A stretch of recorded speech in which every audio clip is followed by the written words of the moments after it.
Yeah, last time I saw you on stage at Bits and Pretzels.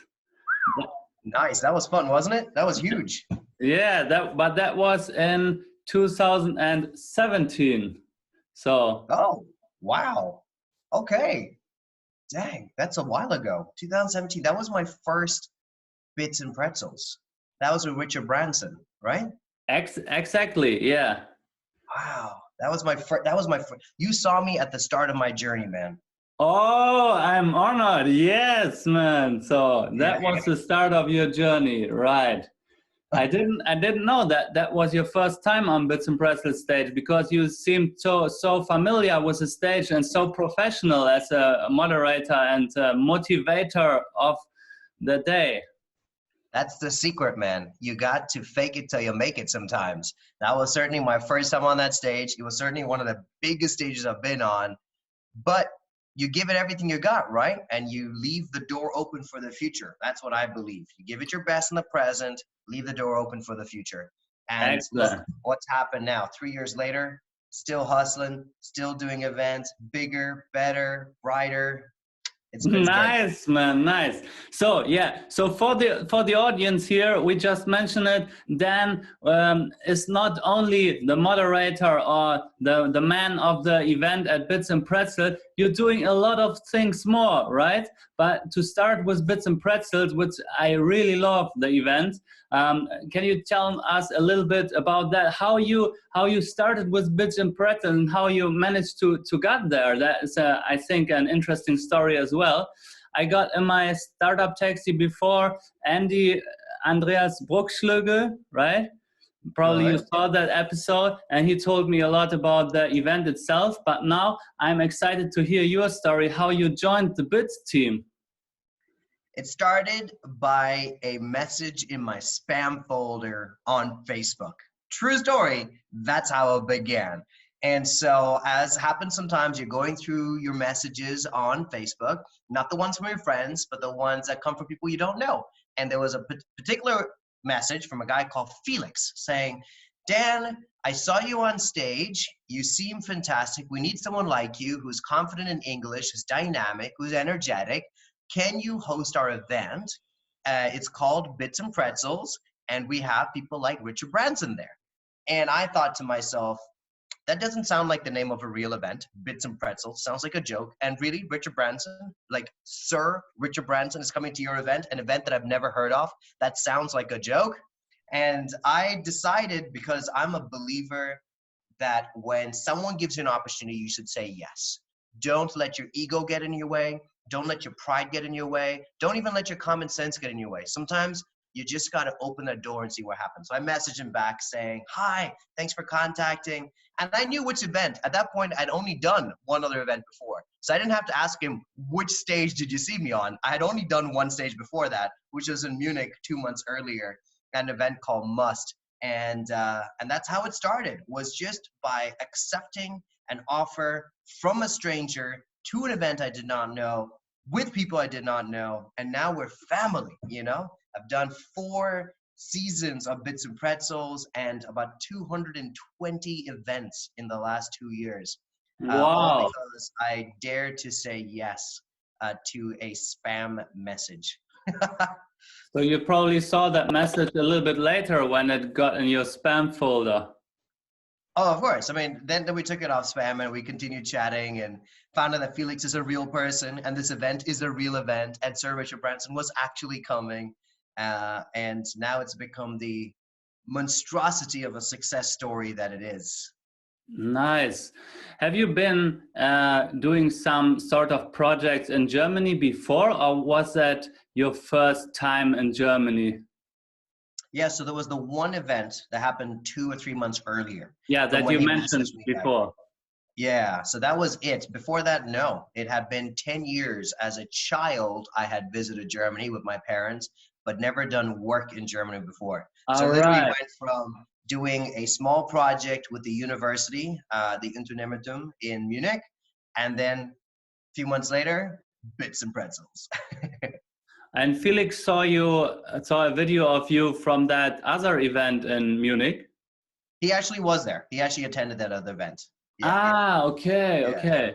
So he But he saw didn't you. say hello then. He just saw me, and then a few months later messaged me saying, I saw what you did there, which is another, I think, lesson to be learned is don't undermine or don't undervalue what you have, right? I could have just said, oh, it's just a college event. It's just students. It's just a few hundred people.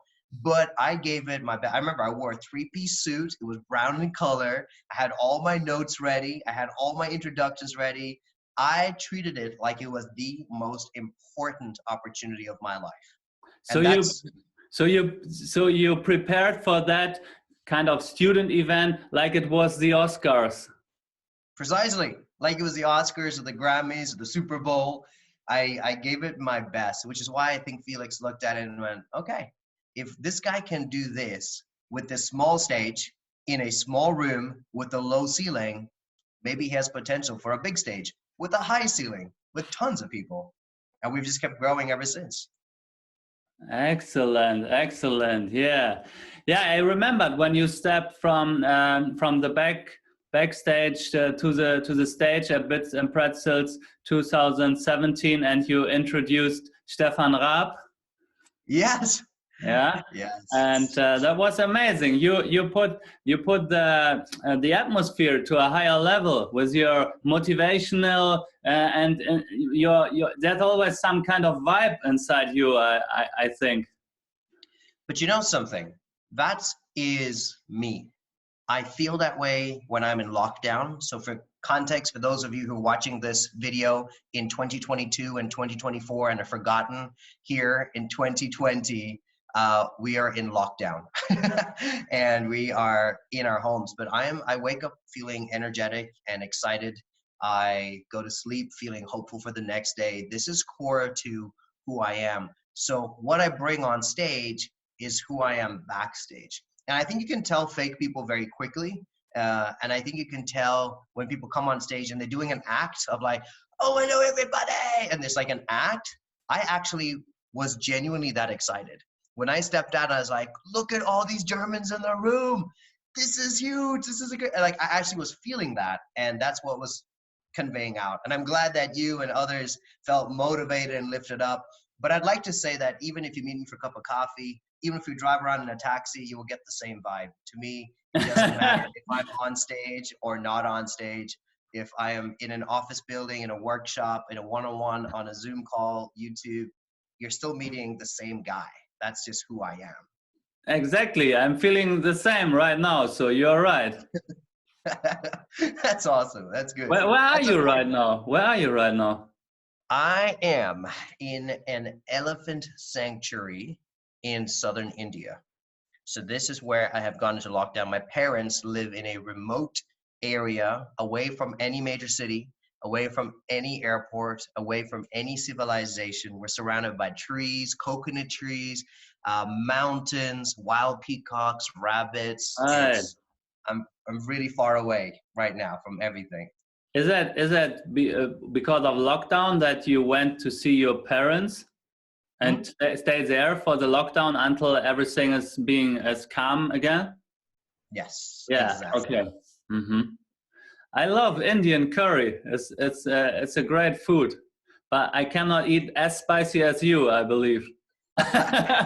Well, I mean, talking about lockdown benefits, I think we have it really good here. I have access to great food, very organic vegetables and meat.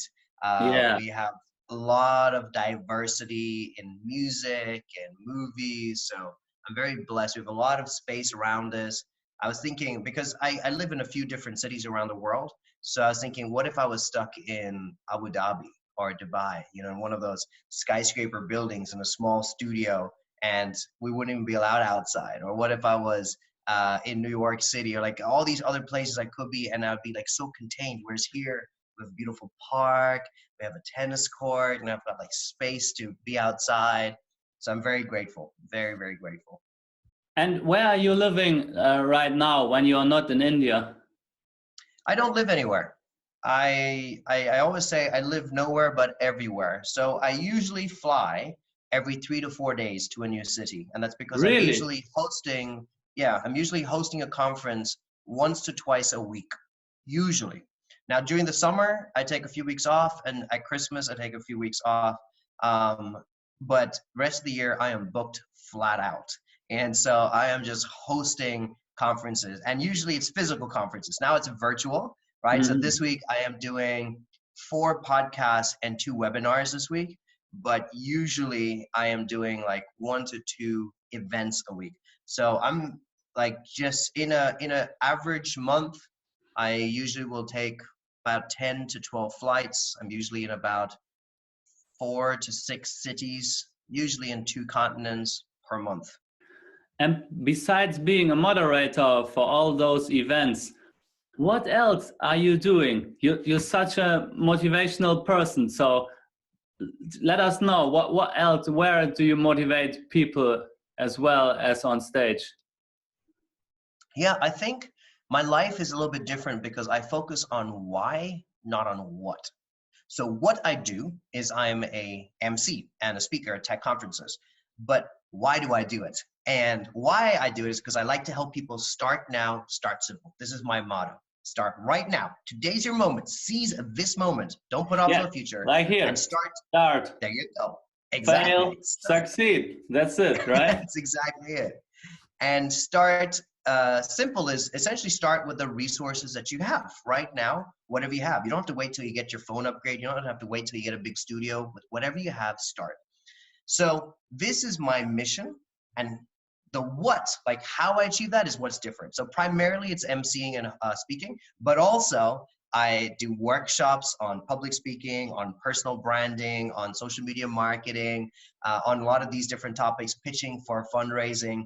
So I run workshops. I do one-on-one coaching with CEOs, with aspiring entrepreneurs, students, where we work on everything from like time management to productivity, efficiency, all of these different hot topics. And so those are my primary things that I do. In addition to that, like I have courses, I have books, I have a few other things that I am building constantly. Anything to add value, anything to help people start now, start simple.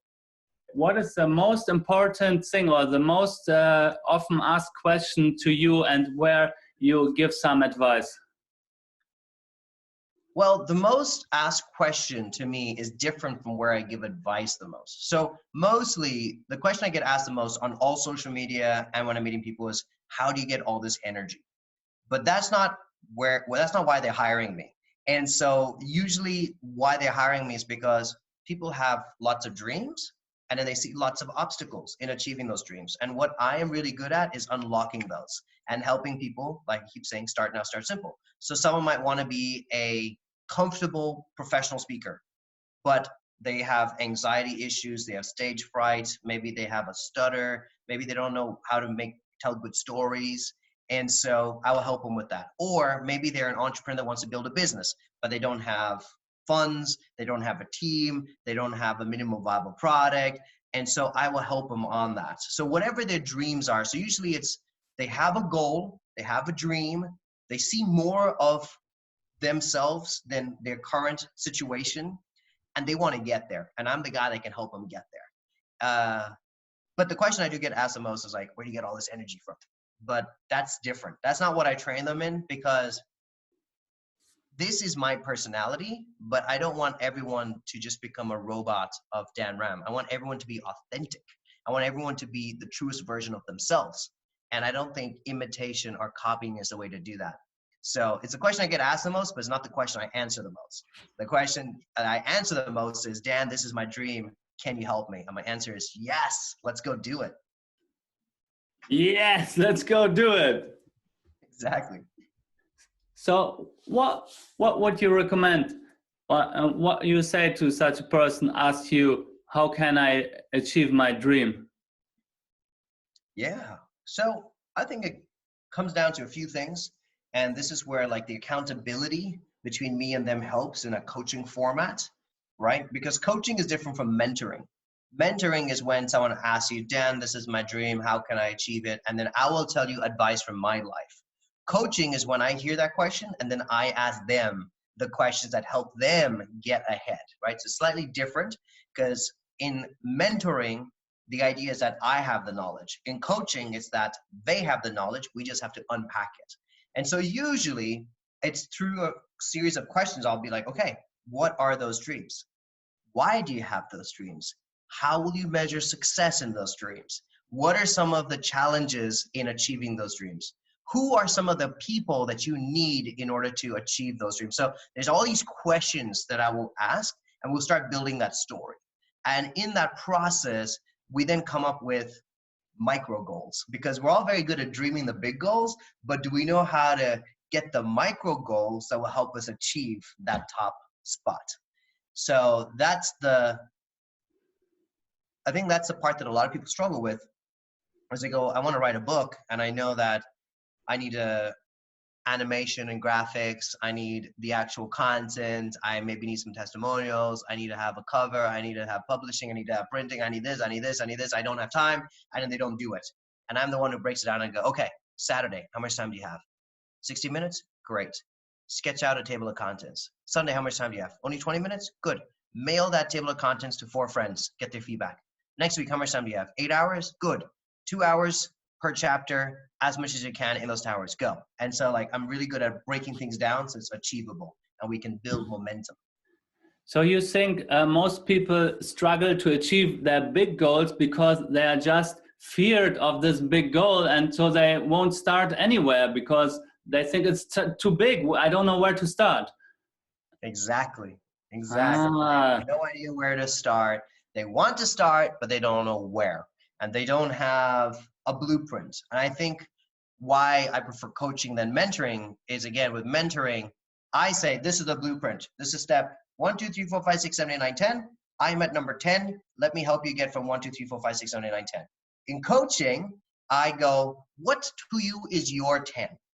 What to you is your 1, 2, 3? And then we make a new road for them. And because I'm there with them, they feel confident, they feel excited, they feel supported, and they're willing to do something that has never been done before. Because like I keep saying, I don't want copycats.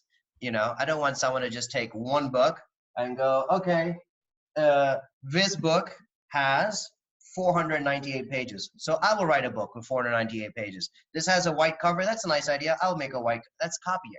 I want, you know, I ask questions like, who do you think your audience is going to be? A 12-year-old? Maybe they're not going to read a 500-page book. What's their attention span? About 80 pages? Good. Let's do that. And they go, oh, but I don't know anyone who's written an 80-page book. I'm like, good. You be the first one. Let's go. Let's do it. You know? And then we build on it. So it's about helping people find their own path to success rather than copying someone else's success. And break down the big goal in small goals that you're not feared to start.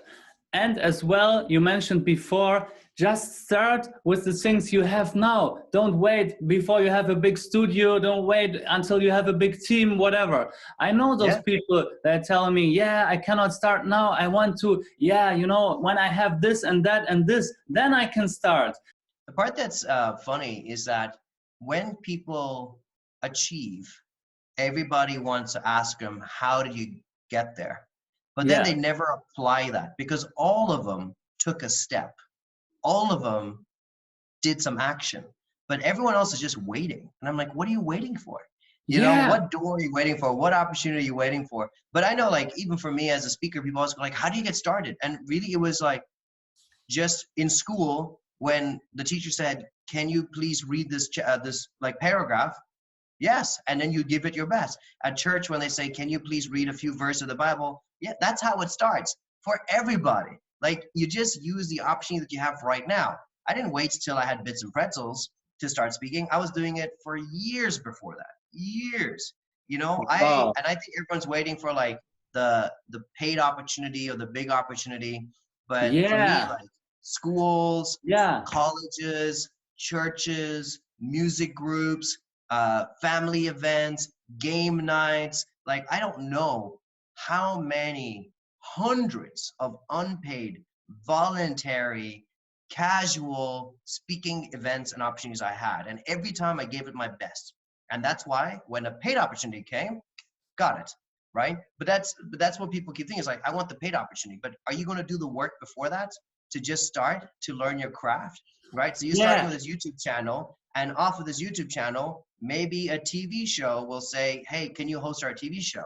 But if you don't do this YouTube, how will you do the TV? How can they, you know, but when you get the TV, people be like, wow, how do you get the TV? You go like, well, by Yeah. practicing for free every single day, putting out videos in my startup taxi, practicing, how to ask questions, how to engage.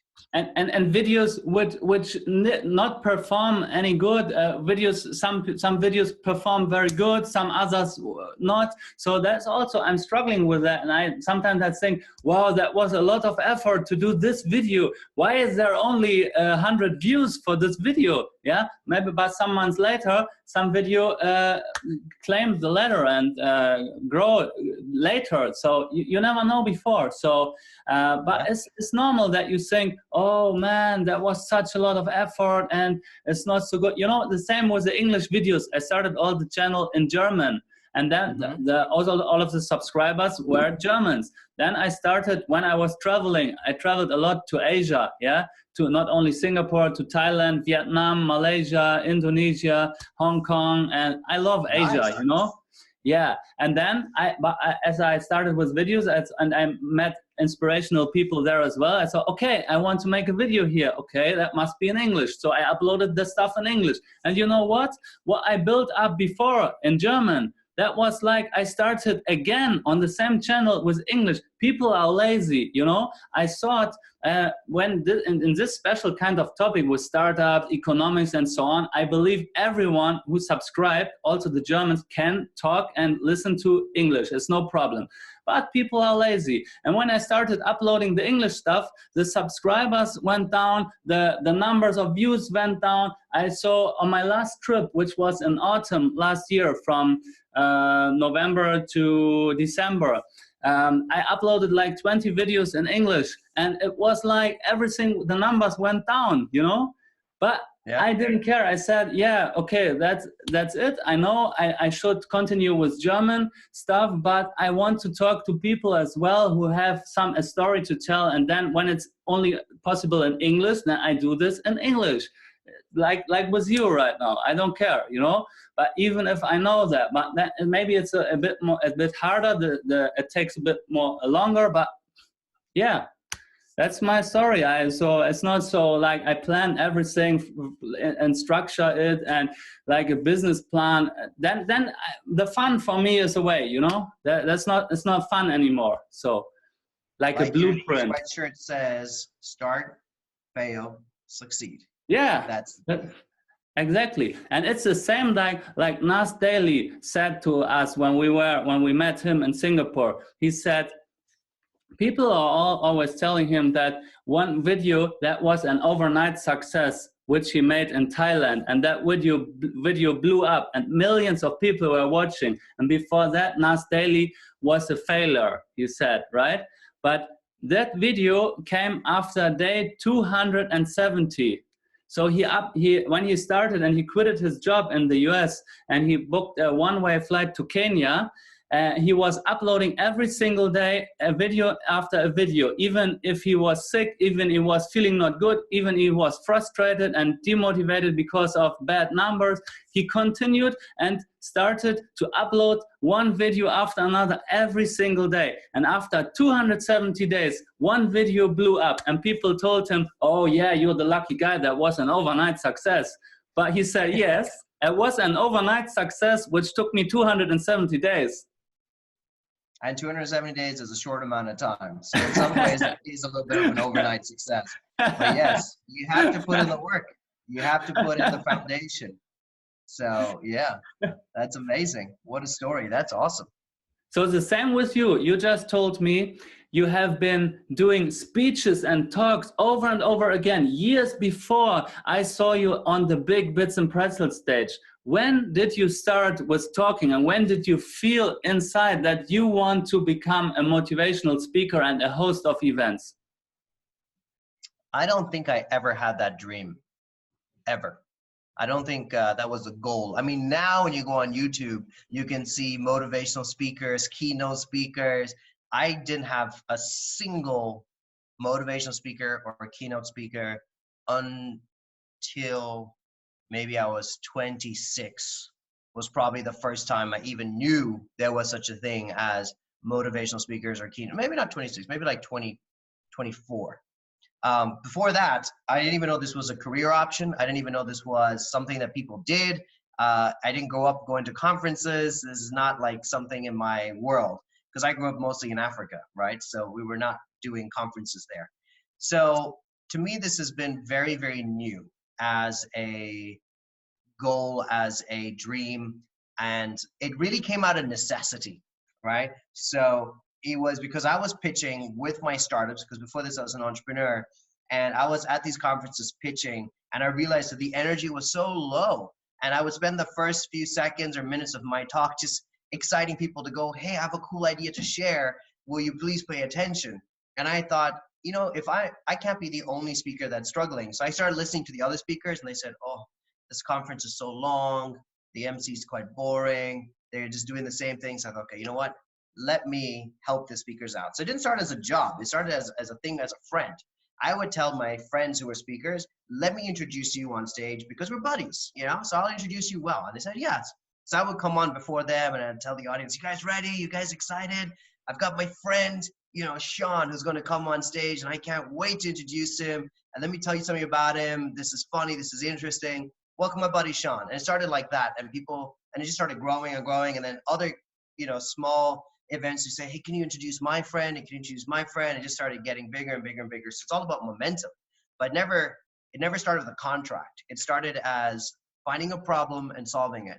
The problem is people go to events, it's boring, it's long, it's slow, and most of them don't have good MCs. And an MC is really responsible for the audience, not for the speakers. And so that was for me my tipping point.